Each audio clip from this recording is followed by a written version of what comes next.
Morgan, it's Tuesday, and we have another guest live series, and I'm really excited for this one. I'm so thrilled. Do you know why? Why is that, Nick?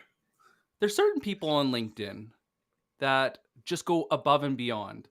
And it's not just because they're brilliant, but it's also because the way they choose to communicate and having such a strong point of view that really, almost like Seth Godin, it makes you want to change your mind because it just makes sense. Storytelling, epic hands, all the different things that make this person so great. Do you know who this is, Morgan? Do you have any guesses? I don't know. Could it be the great Nate Nasralla?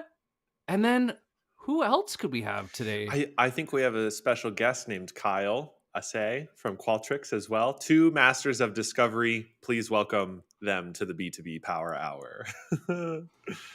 Yay! What's up? Hey, guys. Hello. Good morning. How's it going?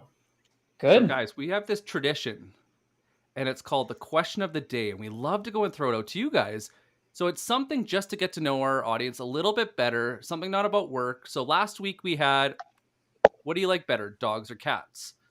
Morgan had another one not too long ago, is a hot dog a sandwich? Does anybody have a question of the day for the audience? Something fun, something lighthearted. Doesn't have to be too super serious. So there's an actual answer to this one. And I'm bummed that I wasn't in the is a hot dog a sandwich competition. So there's a variant on this, which is a burrito a sandwich? And there was a court case in the state of New York that settled this. So there is a right and a wrong answer. So is a burrito that's right. Is a burrito a sandwich? Is a burrito a sandwich? Mm-hmm. Okay, you guys have heard it here in the comments. Is a burrito a sandwich? I'll tell you that Nate will be. No one will be judging you. We're just warming up the comments. It's like when we go and do our sound check in the background, just making sure the comments work. But just know that like an actual judge in a court of law ruled. Doesn't mean you have to agree with it. Could you imagine being in that room? Like, seriously? Oh, God. I've never wanted to be a judge until now. Make decisions like that? Are you kidding me? Right? I don't. We've got some definitive no's. Okay. Yeah. Burritos are sandwiches. Yes, no, heck no. Heck no. Absolutely. I think people were actually Googling it. That's what was like the delay. Yep. No. It feels like if this was to be ruled by a jury, the verdict would be no. So you just let me know when you want me to weigh in with the answer. I'm ready because I just want to discuss the answer, honestly. You want to go around and go and get the guesses of everyone? Or do you want to just jump right in, Morgan? I mean, I would say a burrito is probably a sandwich. Just I'm thinking of what a judge would say. I could see it being a sandwich. I don't think it's a sandwich, but it could be. That's a cop-out answer. That's not an answer. That sounds like a marketing answer. It's true. It depends.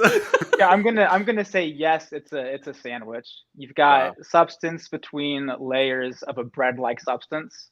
As a wannabe judge, I'm gonna say it's a sandwich. All right. What do you think, Nick? I agree with that. His technical, how Kyle went through it. It was like, yeah, it's got something between kind of bread. So, all right, I'm gonna weigh in yes. Well, according to an official court of law in the state of New York, a burrito is a sandwich. So, Jeff, Jasmine, Mike M, and Kyle, based on your logic, you were correct. I wholly disagree with this, by the way. But the whole case came up because there was a Qdoba that was trying to move into the same food court as a Panera. And Panera had a contract that said, we are the only sandwich shop that can be here. They said, therefore, Qdoba can't do business here. So they took him to court, and the judge ruled, hey, sorry, burritos are sandwiches. You can't join this food court.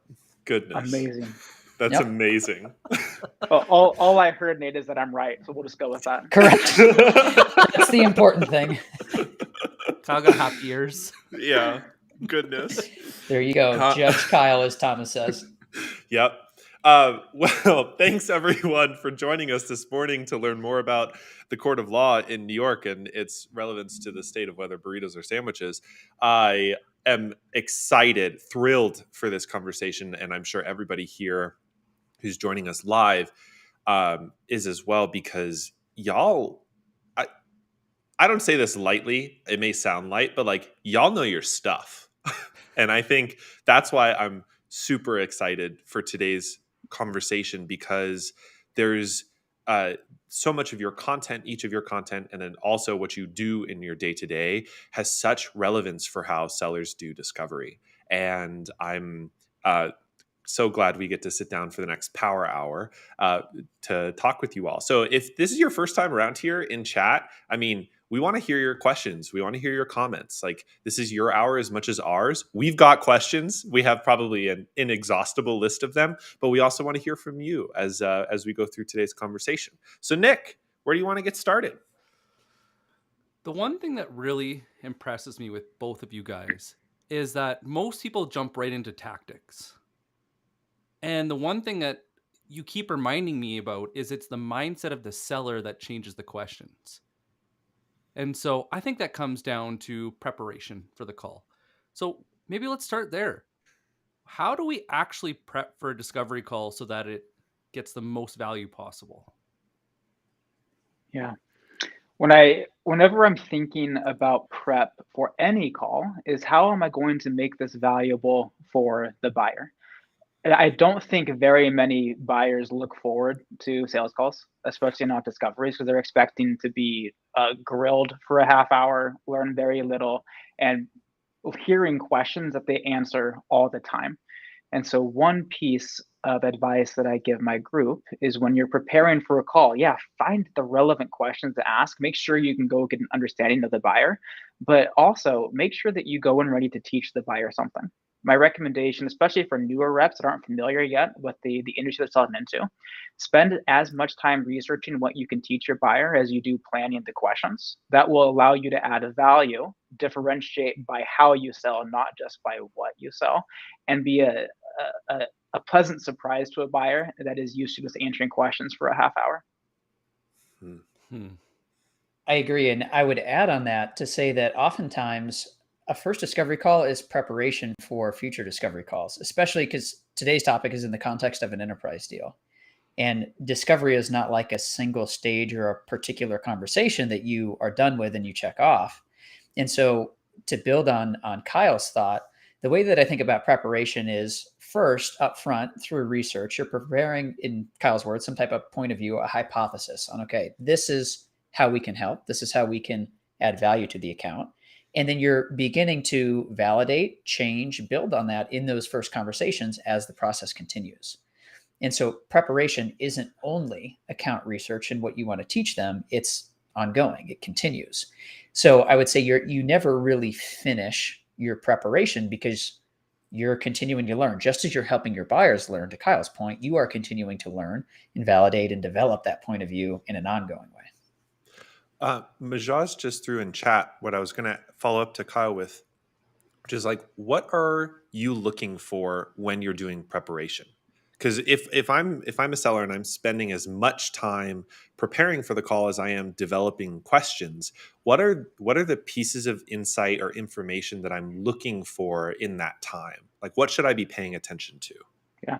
So I like to break it into 3 different buckets. There is the persona understanding, the industry understanding, and then our solution understanding. And so for persona understanding, I'm going to go look at job descriptions of that role, either at their company or similar companies. That gives me insight into what tools they're using, what they might be dealing with, the problems they might be solving. And then that gives me a better understanding of areas that would be relevant to teach them, right?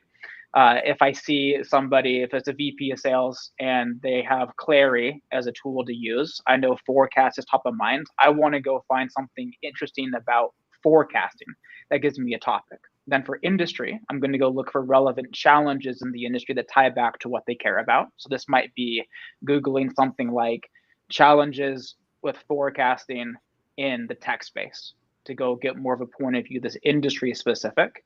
And then finally, if I can tie it back to the solution that I'm selling, I can look back at customer stories. I can look at proof points. I can look at internal research for something that is relevant to teach that ties back to their industry, their persona, and ideally our solution. Right on. So I love the framework. The way I would talk to my teams about it is very similar: contact, company, competitive landscape / industry. And you have to go through all three levels, especially when you're, you may be starting a conversation with somebody who is more at a manager level and you're working up to an executive level, or vice versa. You're starting at an executive level, gaining sponsorship and going back down. You have to be able to kind of navigate those different layers or levels very easily. And one specific thing that I'm always trying to listen for, and if anybody's kind of read or listened to me recently, I've been using this phrase, which is trigger phrase. And it's an internal kind of shorthand that executives will use to talk about a priority that's deeply important to them.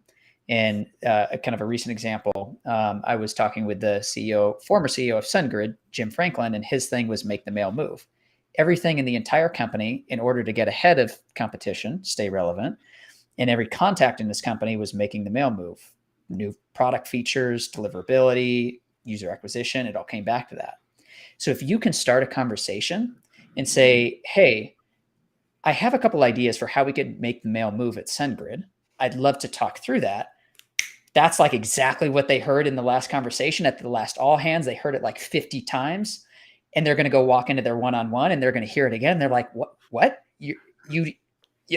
You know what I mean? They're like, okay, I'm in it, because clearly this person understands what is important to the entire company and to my job personally. The first thing that jumps in my mind as you guys are both going through this was, how critical is it for SDRs and AEs to be talking through this process? Because what you guys go through is what me and Morgan do for prospecting. Mm-hmm. And could you imagine how painful of a process that would be to go and have all this prospecting go through that? You go and set up the meeting and then they ask the same questions and nobody looks through their notes. Mm-hmm. It goes back to Nate's point of how discovery is ongoing. Prospecting can be part of discovery. You can go talk to somebody that has no influence on a decision to buy your product, but they might teach you a trigger phrase. So that was a question that came to the chat. Where do you uncover trigger phrases? Prospecting is often a great place to find it. I remember as an AE, I was trying to break into an account. I was having no luck. I was talking to a lot of people, getting nowhere. But I was able to go through and I was able to pull out trigger phrases from those conversations. And so I literally sent an email to the CEO. Said, hey, I heard that your goal is to have your NPS at this number by this year. I put together my hypothesis of how we can help you with that. And he responded immediately. And so if you're not talking with your SDR, if you're not treating prospecting like part of discovery, you might uncover trigger phrases that, I love that, Nate. I love that. You might uncover those and never use them.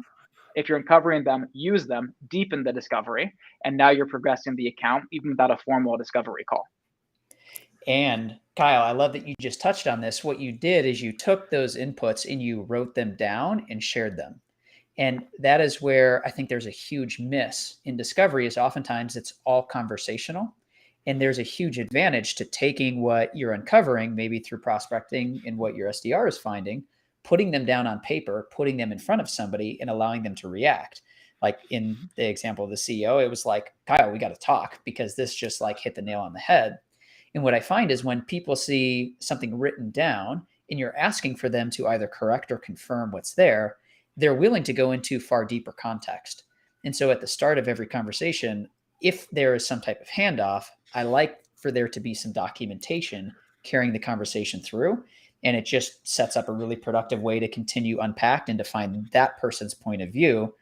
And again, it's great either way. Are they confirming or correcting what you found so far? If you'll indulge me for a second, I hear some chatter in the comments, but basically, if discovery is continuous and it can be layered inside of prospecting, how do you both think about, on an outbound motion into a company, creating this research or creating these conversations? And this is somewhat like routing into an account, but I don't think it's just that.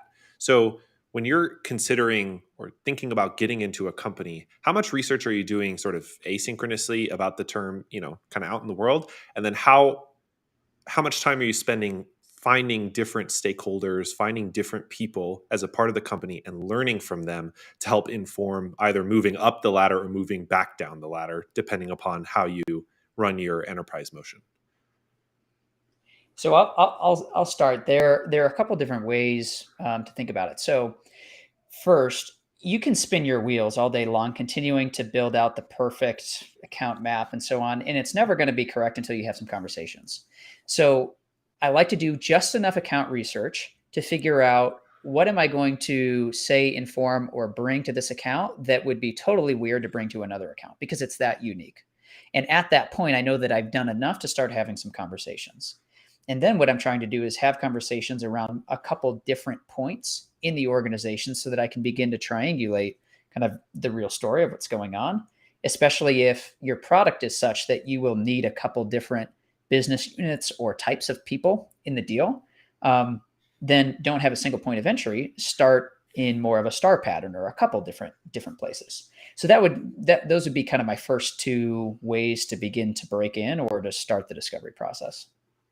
The best reps are just wanting to have conversations, not because it's part of the sales process, but because they're actually curious to better understand the company. I think a big mistake that reps make is they assume that the first person they talk to at an account, that is now their contact for a deal. They are now going to take this person through discovery, a demo, send a proposal. Really good reps know, look, like the chance that the first one or two people I talk to are actually going to be my main contacts for an enterprise deal, it's so slim. But I am so happy to talk to them. I'll talk to anybody, even if they're not part of the decision process, because I can go learn more about systems being used, problems the company has, goals that they have. So when I do finally get in front of the right committee, I have a much broader point of view of the account. And so I would say, look, like, understand the account. To Nate's point, we'll have to begin having conversations, then have as many conversations as you can until your point of view is specific enough and defensible enough to go present your solution to somebody that actually can make a decision. And I'll add one follow-up there because Kyle brought up this topic of committees, and it's so good because this is the marker and the topic for the day. I'll come back to what makes enterprise discovery different from just traditional discovery. It's that the most meaningful discovery questions always require a multi-threaded response. And that multi-threading can happen by one, asking very thought-provoking questions that a single contact can't answer without going to talk to other people.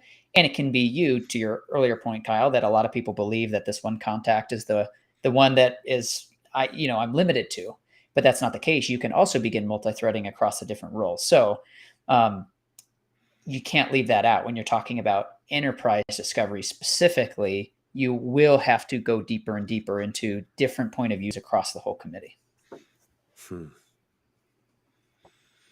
I just have to note Nate's active listening skills are like off the chart. No, but honestly, like it's just something that I don't think in sales we take into consideration until we have to, or where we have Gong and now we're listening to our our game tape and looking back like, oh, I didn't actually answer the question, or I didn't actually listen to the words they used to actually answer the question in the way that the context that they said it. And so, Nate, I have to give you credit because you do a really, really good job of this. You can't help but feel listened to. Well, thanks. And let me maybe unpack that for a quick second. You guys are probably wanting to jump to another topic and keep this moving. But my quick thought on that is that at the end of the day, people don't do what they don't want to do. The best thing that you can do through discovery then is to help them form their own conclusions. And the way that you can do that is by pulling out different points that were referenced or mentioned earlier in the conversation and ask a question like, hey, so when I heard you say this, what did you mean by that? Or how did that connect to this thought? And you're helping them kind of weave this tapestry of bringing all of their different thoughts together that they may not have synthesized outside of your conversation before. So the more you can listen, the more you can help them come to their own conclusion, form the point of view. It's going to be far more strong, compelling, lasting than anything that you are trying to convince them of. It ties back to Kyle's point is great sellers are curious. And so the best way to be curious is to listen for something that you need clarification, even if it's just to help them clarify. There you go. Now you're doing it. You nailed it. I'm learning. I'm working on learning. So It's actually interesting. I think there's two things that are on my mind at this point. One is, you're talking to somebody inside of a company and you've done some of this prep work.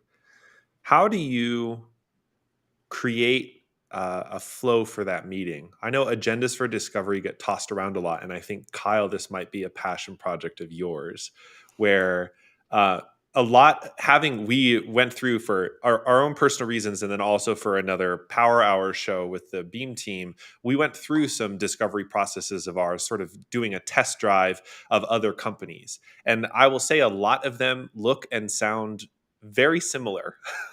So how do you effectively set the topics and then maybe the flow for that meeting? Yeah, this is a little passion project of mine, because I'm gravitating more and more into how people in sales need to be different than other sellers. We assume going into a discovery call that our buyer is going to sit back and let us ask them questions for a half hour. They'll answer because they want to be there. They really are making a decision in the first few minutes if they're going to answer and be engaged, or if they're going to give you just short check the box answers, get off the call, and never talk to you again. And so an agenda is your first chance to really differentiate. And the agenda needs to be what they are going to get out of the call. Discovery is not supposed to be a selfish act for the seller. They're not doing you a favor. They're not going to help you out. They are there only to find out as quickly as possible if you can help them. If you can't help them, they don't want to talk to you, right? And so the objective for the call, I want to make sure the buyer knows right from the beginning, hey, by the end of this call, I'm going to tell you explicitly how I can help you, how I think I can help you. Then it's your decision if you'd like to go further and allow me to try to prove that I'm accurate. Now the objective set lets them know what they get out of it. Now I need to set the flow. Before I can tell you exactly how we can help you, I need to better understand a couple elements of your role as they relate to, and then I'll break down one or two parts of their role that tie back to my solution that I need to better understand. So when I start the call, I have my hypothesis of value, how I think I can help them. If I don't have that, I shouldn't even ask for the meeting. Like, that's really bad selling to ask for a meeting. You don't at least have an idea of how you might be able to help. I'm going to tell them the hypothesis. I'm going to tell them what I need to understand from them to validate my hypothesis. That allows me to do discovery. And then by the end of the call, my value hypothesis has evolved into a value proposition that is more defensible. And then we can carry the conversation forward with them and other stakeholders. If you're a fan of Sandler, you're going to recognize a lot of what Kyle is saying in the upfront contract idea. And if you're signaling to a buyer what they're going to get out of it, an outcome, they're going to agree to that contract, because to Kyle's point, it's like, what's in it for them? That's the thing that they care about. And where this goes wrong is when you begin to flip it and believe that this is a time for you to pepper questions to qualify and get information for yourself, as opposed to discovery is like one of the best services, when done right, that you could ever do for a buyer, because you're creating space for them to think more deeply and critically about a meaningful problem than they probably have had the space before. I mean, if you just think about like your own day, when you're going through, your calendar, you're looking at all the things that you got to get done. You wake up thinking about your to-do list, your email inbox is flooded, Slack is blowing up. You're not like pausing to think about, well, what's really going on below the surface here? Like, is this really the root of my problem?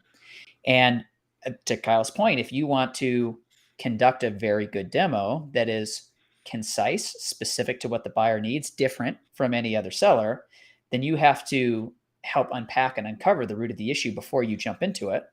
And so that's where, man, discovery should be such a fun, enjoyable process for buyers, because they leave with a new thought, a new point of view, and hope that a problem can be solved than before, or just, hey, direction of like, okay, this is a dead end. This is clearly not a fit. And the best thing that you can do is figure that out, quickly. But in either way, I just come back to this idea. If Kyle, your big point is you have to be different from everybody else. I think my point of the day is discovery is a gift that you can package up and deliver to a buyer.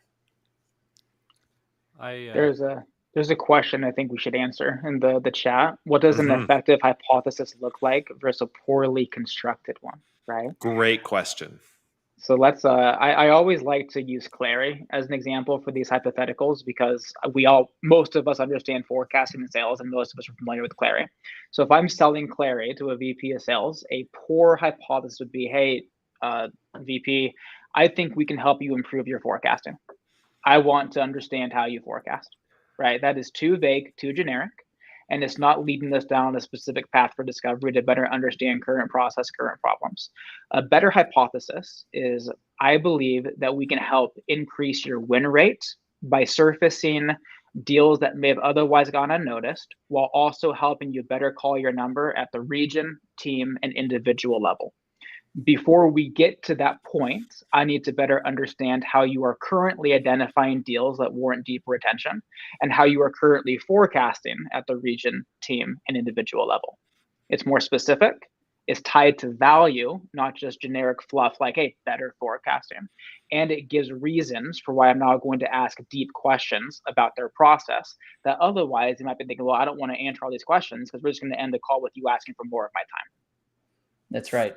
And the one thing that I would add is oftentimes you're building a hypothesis around some type of like high level executive metric. And in any type of high level metric, revenue or net revenue retention or cost to acquire a customer, something like that, there are a ton of different inputs that roll up. So whenever somebody is making a decision, there are a ton of different paths that they could choose in order to affect that one output or that high level goal.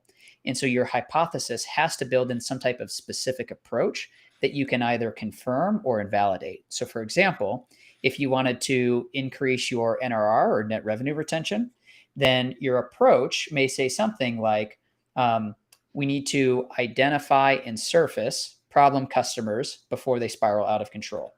Could be totally different. Like we need to identify the most engaged accounts with the highest upsell opportunity to focus more AM time there. Two totally different paths. And that's what you're trying to find, because obviously your product will enable one of those approaches and you have to figure out, okay, is this truly the thing that's going to move the needle on that metric or that top level goal that the executive, that the team cares about? Do you mind if I throw in a quick story? Do it. So people laugh about that. I hated English.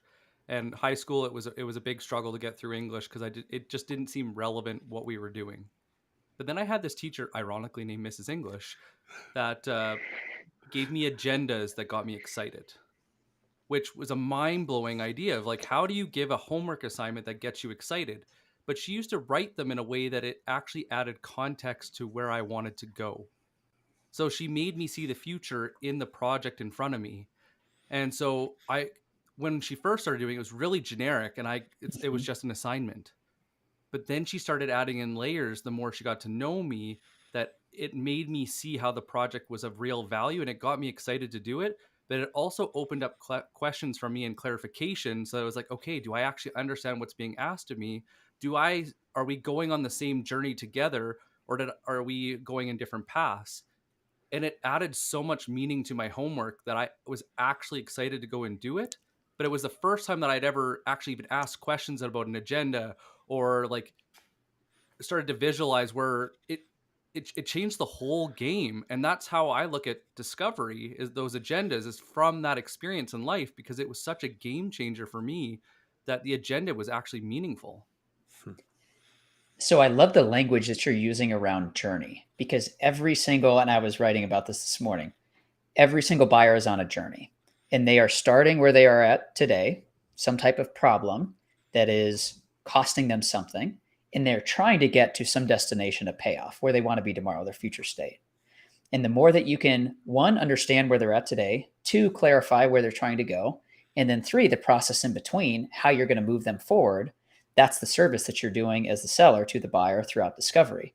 So I love the language or the metaphor that you're using and you're bringing up around this idea of journeys, because when you do that, and going back to Kyle's point around outcomes over agendas, if you can understand where they're going, you can use that framework to figure out kind of your path along the way. You don't have to stick to a rigid script of, well, I just asked question 2, therefore I go to 2B, and then if 3C. Okay. So I appreciate you bringing in the journey language, Nick. Great story. First of all, Michael had commented a little bit ago, knowledge nugget tsunami, which is perhaps my favorite comment of all time. Couldn't agree more, Michael, and everybody else who's joining us. One thing that I have a question for both of you, honestly, we've gotten to like establishing the flow, and I think one thing talking with a lot of enterprise sellers that we work with and we talk to is there's sort of I think it's I don't know. I can't speak English right now. So I think there's maybe a lack of confidence or competence or skill training in sort of balancing asking questions and teaching the customer, because we've sort of brought up this idea we have insights to deliver. We want them to see maybe something different about our company as in a part or process of discovery with us. But we also need to continue to uncover and make sure that they're the right fit or that it's the right time, and that we can leverage those questions to also illuminate things. So how do you think about balancing continuing to go down the journey of asking more questions to uncover more or learn more about the account, and also insert some of your own or some of the company's insights about those problems that they're experiencing? And I know it's a dance, so I'm not looking for a y equals mx plus b sort of formula here for sellers to use. Yeah, I can start. It is the balance. So first off, when they understand why you're asking questions, that already helps have the right like attitude on the call, for lack of a better word. My favorite cheat phrase when I want to add some value while extracting value is just a simple phrase. The reason why I ask is. So if I'm going back to the Clary example and I want to ask a question, like I would love to understand how you currently decide which deals you should personally review as the VP of sales. Here's my question. I want to understand process. The reason why I ask that is we work with a lot of companies that only do it off of deal size. What they have found is that it makes them miss some significant size deals that are actually more winnable than their largest, that never get the attention they deserve because they have no way to flag it. So I'm curious how you're currently finding those deals to identify. So you have to continue to earn the right to ask more questions. And in Kyle's example, one way that you can earn the right is by explaining why it's helpful for the buyer, like the reason I ask. I'm asking because. The other way that you can do that is begin to teach them or create more of an open mind, because you are sharing stories of what other customers are doing. It's like, hey, most of the hiring managers that we're working with, even though they're gold on top of funnel applications, they're realizing like, oh, this is actually the wrong focus because we have a bottom of funnel issue on time to hire. We need to focus on that first. Is that a conversation you all are having? How does that compare to your goals right now? And so you've set up that question by making them think of like, why am I doing all this work to find more and source more candidates when they're not moving anywhere? And they're like, yeah, that's right. And then they'll kind of unpack some of those internal conversations. So it's a teeter-totter or a seesaw that you were on as a kid. If the balance gets too far out of I'm feeling interrogated, you need to put some more weight back onto the teaching moment and bring it back into balance. And then you can ask another question. I love the seesaw analogy. That's great. I like visuals. Always helpful. Makes me think about, Nate, you had previously said about when you think you're done discovery is usually the sign that you need to do more. And I think this is kind of one of those good moments to dive into that, because you're saying you got to balance it, but at the same time, when you think you're done, you're probably not. And so maybe tell us a little, how did you come to that conclusion?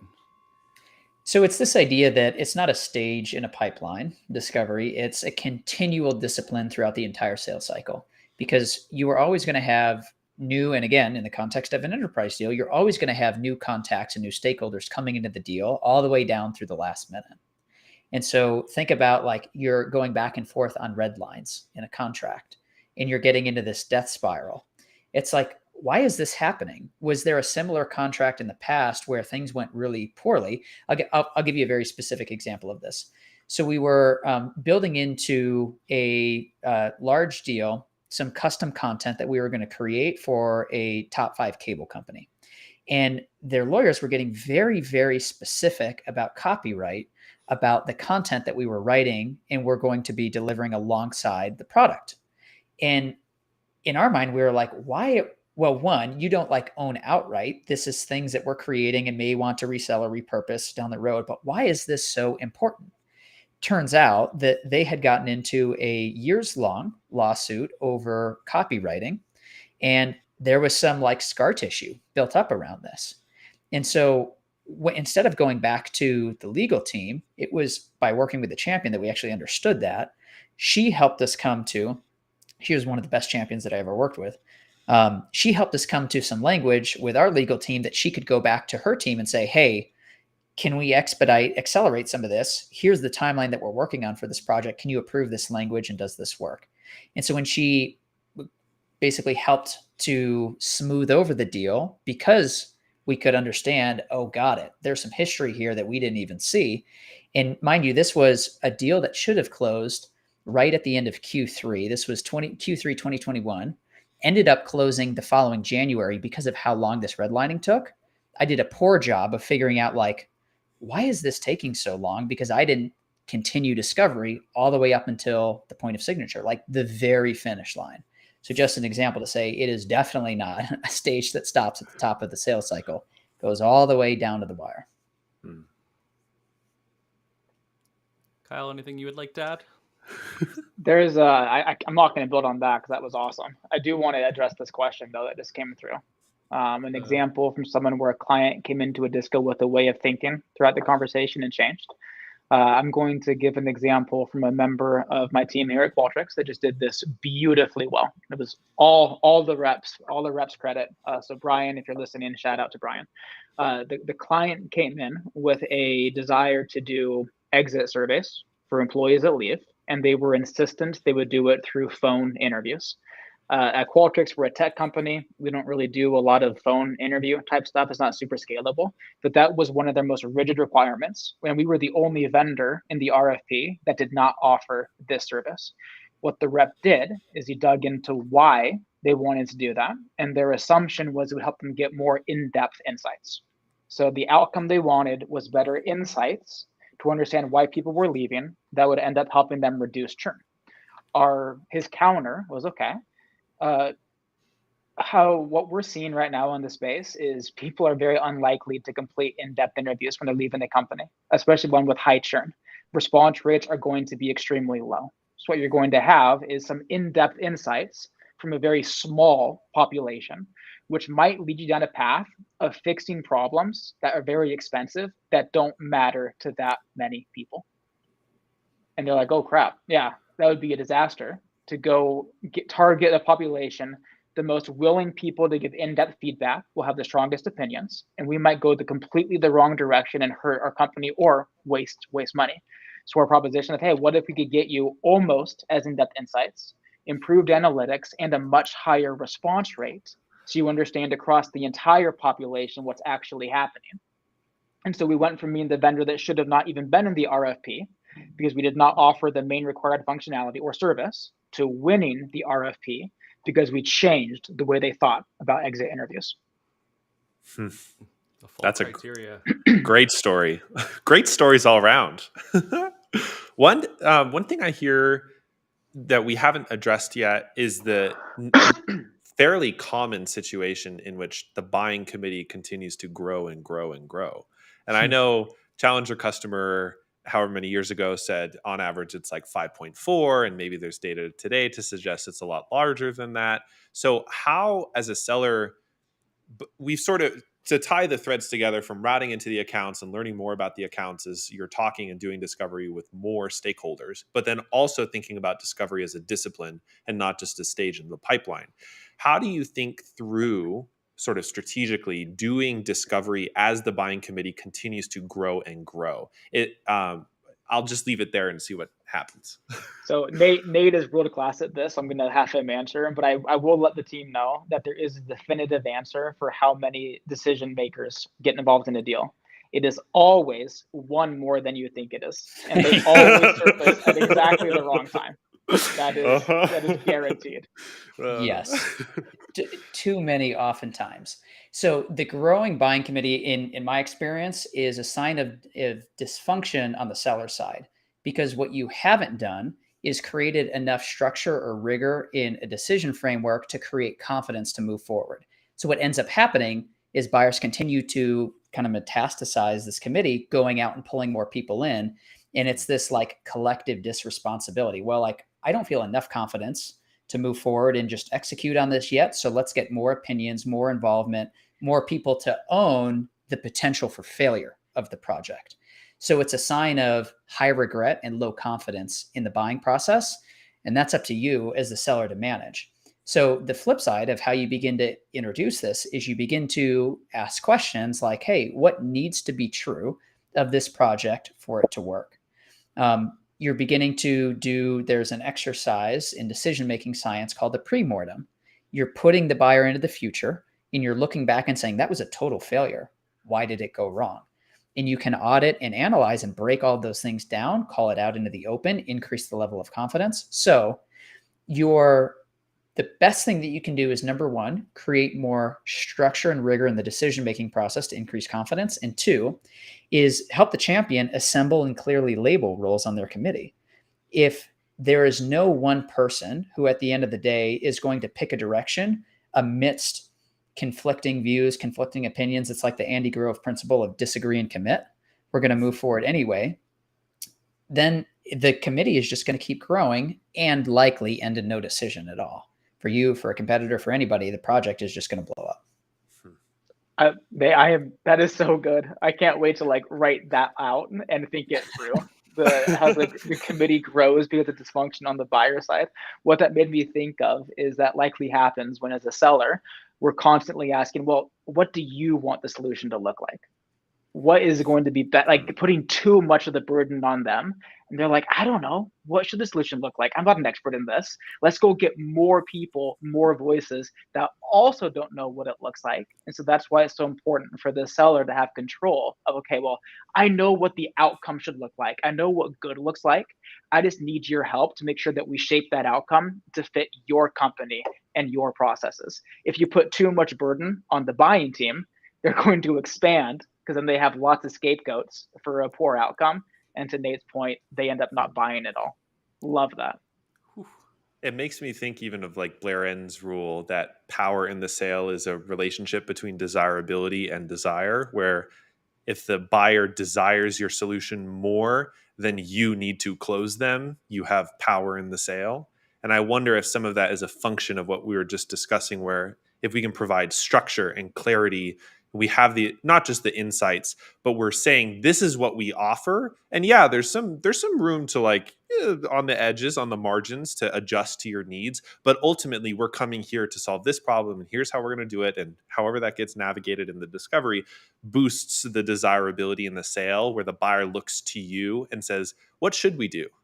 You should tell me, you should teach me in some ways. Not necessarily that every seller becomes, I don't know, the industry expert, but I imagine that lots of conversations would shift that way if we did that. Yeah, it's interesting. I'm going to maybe use a bit of an analogy or a parallel here. So as a founder, I raise money for the company to keep us funding our products and things like that. And talking with a mentor who's giving me some advice on fundraising. And I was kind of asking about kind of ways to frame responses to questions and things like that. And his point was, first, recognize that any question following the story of the company in the pitch is a failure in the story in the first place. And his point was like, the only thing you should be hearing is, how do we move forward? What's next? You have to transfer desire over to that investor. And I was like, well, one, that sounds like really hard to just like end a story with a check. Like, that seems unreasonable. But I think the principle is very good, and it relates exactly to what you're saying, Morgan, around selling as a process of transferring desire. Like, you should be so convinced and excited to solve a problem for that buyer that they feel it. And immediately the level of desire in them increases, so that it's not objections that are following, but like, tell me more. What comes next? How do we do this? Mm-hmm. Paul had asked in the chat, yes, this is always available as a recording at this event on LinkedIn after the fact, and also on the B2B Power Hour YouTube, just for anybody watching. What do you guys think? Should we talk about red flags? I was just going to mention it. That's a great question, because That is a long list, but there's definitely a few critical ones I'm sure we could go and cross off the list to make sure everybody's on top of it. Mm-hmm. What are red flags you look for in enterprise deals? Do we want to narrow the scope at all to what phase of the buyer journey they're in, like consideration or like final like contract review, or do we want to say broad red flags? I'm good either way. Why don't we do it chronologically? Let's start. What do you think about starting at the beginning, and then we can kind of walk it through? So what would be, maybe Kyle, some of the very first red flags that you would look for? Very first red flags. I would say that I'm talking to people and I don't understand what personally motivates them. I may have a really good company point of view, how I can make the company more successful, but the reality is very few people are compensated that closely to how the company does. And so I'm going to have a really hard time getting information and introductions to go wider and higher in the account if I don't have what personally motivates the initial people that I'm speaking to. So red flag number one for me early on is, hey, how do I help these individuals win? I like it. I like it. I would say if the definition of a win for each individual is totally different from the other, that's going to be very hard to figure out how do we align these. So for example, if one person is gold based upon increasing the meetings booked from outbound, the other is driving inbound conversions. I'm just using an example to say those two things are completely different, two entirely different measures and workflows. How are you going to bring them together? Not that you can't, but it's going to be tough because you have people coming from totally different points of views with different incentives, different metrics, different bonus, promotion structures, so on. So you got to figure out and kind of think, very deeply, all right, how am I going to bridge the needs of so many different perspectives inside of one deal? And then how can we tie those needs to things that actually impact the company? I see all the time where a seller thinks they uncovered a pain point at the individual level. It's often things like, I'm going to save them so much time, make their job easier.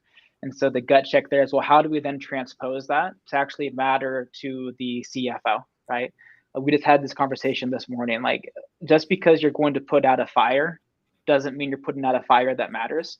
Every company has fires. I'm stealing this from the Qualified Sales Lead by Don McMahon. Every company has lots of fires. We're never going to put them all out. So another red flag is, hey, are the only fires I have found fires that the company can ignore? Or are they ones that are actually problematic enough to solve? If not, I don't have a deal. There's a good quote from Reid Hoffman, which is the same thing. Leadership is deciding which fires you're going to let burn, because you can't do them all. I would say a kind of related red flag is asking what is the most important priority in the company and getting different answers from different people. And that's a scary thing because you're like, where's true north here? What do I anchor to? How about further on or maybe later in the deal stage? What you've done all this work, you think you're clear sailing, and then there's this ta-da red flag in the middle. What do those typically look like? If you're in the middle and you don't know how they would use your solution if they bought it today, then they don't know either, and your deal's probably dead. And so if you're deep enough to have a point of view from different stakeholders, you're trying to present the solution, and you honestly, if you gave it to them for free today, how would they use it? If you can answer that question, then big red flag. You don't have a defensible solution to bring to them. Related to the point around how would people use it, the people who will be using it haven't seen it or talked to you. Everything is funneling through one or a very few set of people. And especially when you're talking about end users who may be so deeply ingrained, if you're talking about some type of rip and replace approach specifically, huge red flag. That is going to be a big barrier.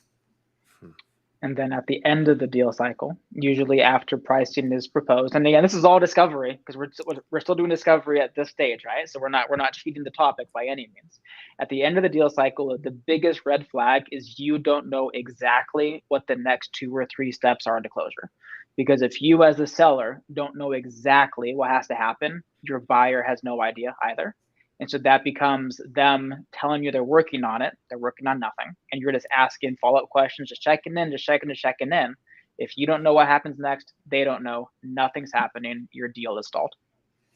Yeah, very much related to that. I was talking with an investor named Brett Queener, and he used to run sales teams. And his question that I loved was, what happens to this company if they don't end up going through and buying? What happens to them? And if you can't clearly say by this date something horrible is going to happen to them, where's the urgency to actually close? So I after I heard that one, I started incorporating it, and I really like it. Like, what happens if they just back out right at point of contract? Yeah, what's the cost of inaction in many ways? Yeah. Mm-hmm.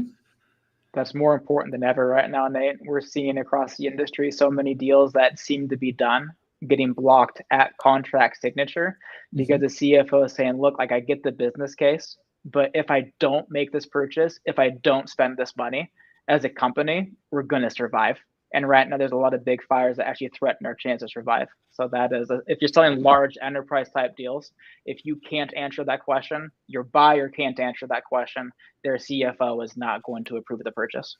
Yeah, that's right. And if the CFO is looking at the deal for the very first time at the point of purchase, that's also a red flag. You need to be laying the groundwork much earlier. And I mean, your point is so good, because I would hazard a guess that is more commonplace than the exception. Yeah.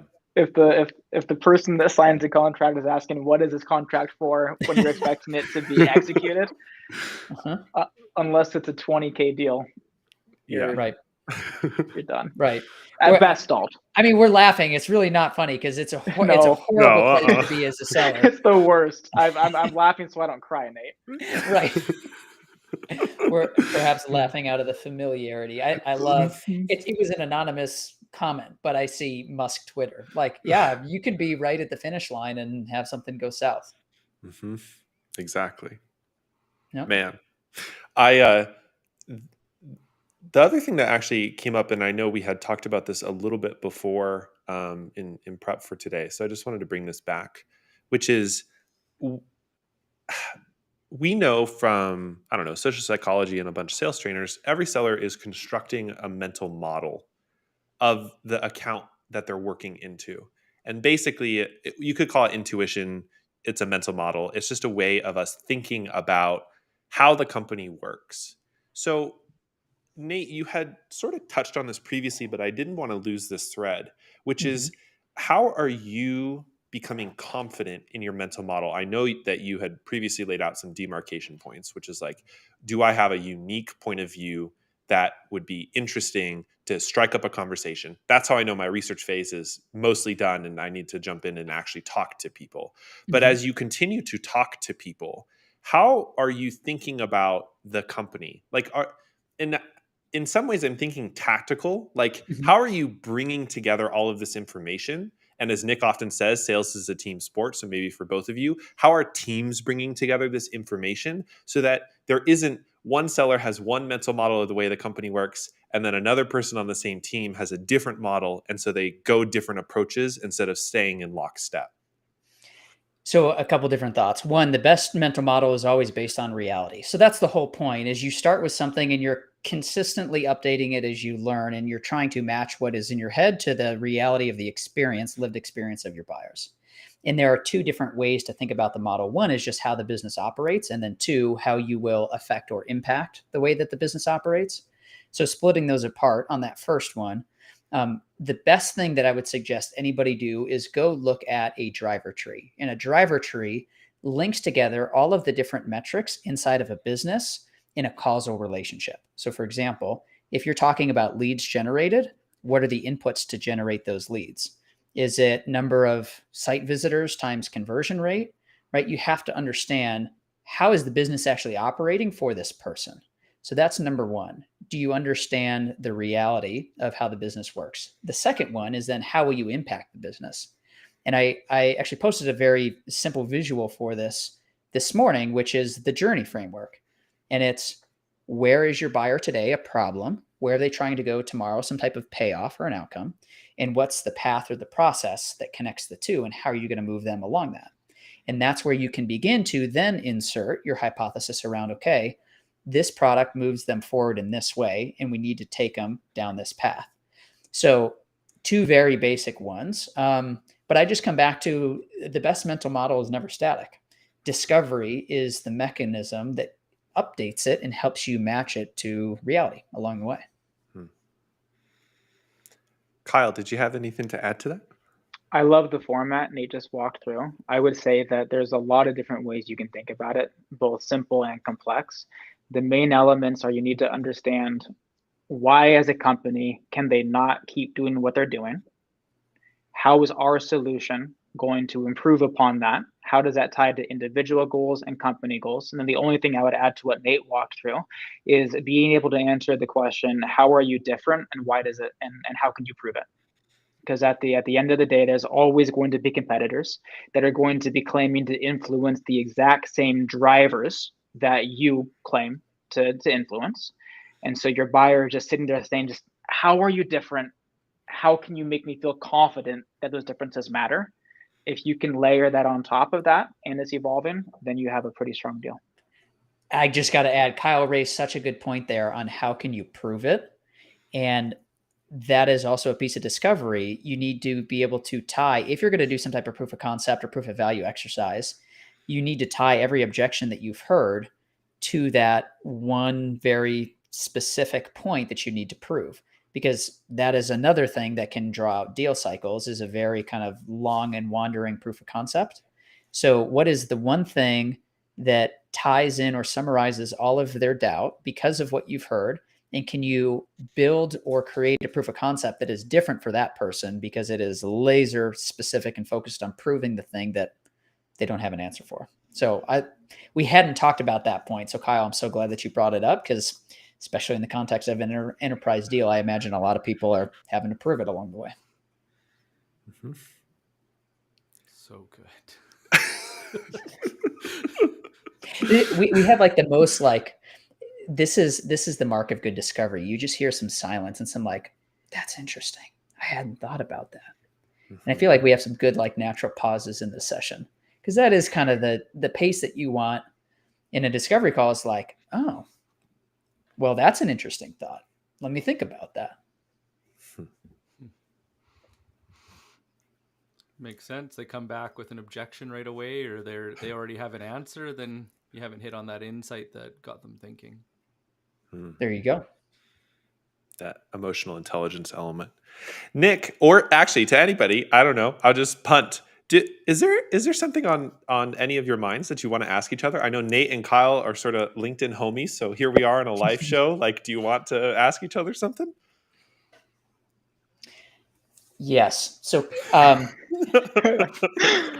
the spot. Yeah.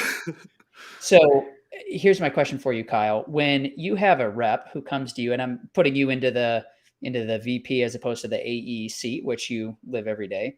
When a brand new AE comes to you in a one-on-one and they're bringing something up, they're raising something, and you're like, wow, this person is going to be a star. Like, I can just tell they're going to have a very bright future. What are the signals that you look for in your meetings with, kind of one-on-ones with new AEs who just joined your team? I'm looking for ownership. All the questions they ask and goals they set are through a lens of they will control their destiny. It's not about how are they going to receive the resources they need to succeed. It's how they're going to go make sure they get the resource they need to succeed. And if they don't, they'll make up for it somewhere else. But when I see a rep that clearly wants to learn and wants to take responsibility for their learning and has ownership of the outcomes, good or bad, that is an AE that I will bet on. I like that. Ownership. Mm-hmm. Then the question I want to ask Nate is, how did you get so good at all of this stuff? Like, your writing is so different than most of what I see on LinkedIn and elsewhere. Like, where are you drawing this knowledge from? Where'd you get this from? So I don't read many sales books. Like, I heard you mention the Qualified Sales Leader. I've heard all about it. Honestly, I've not read it.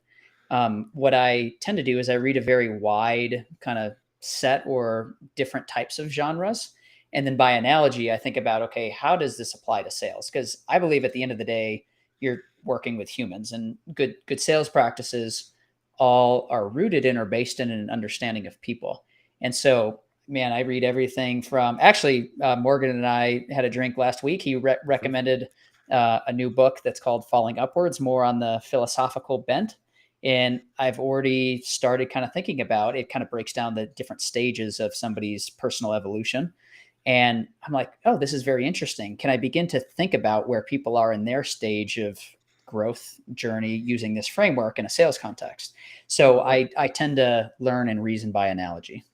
I did read The Obstacle is the Way based on your recommendation, Nate. And so now I am a philosopher. So if anybody wants to pick my brain on philosophy, I'm probably the guy for that.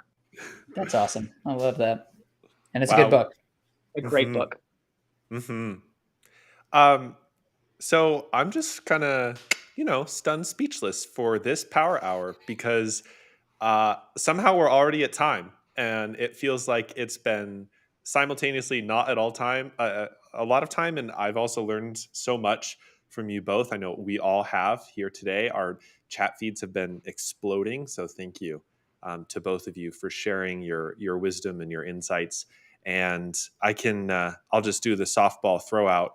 If people want to learn more, they want to get more of your deeply wisdom, where should they go? Well, go for it, Kyle. Oh, look at this. Two gentlemen.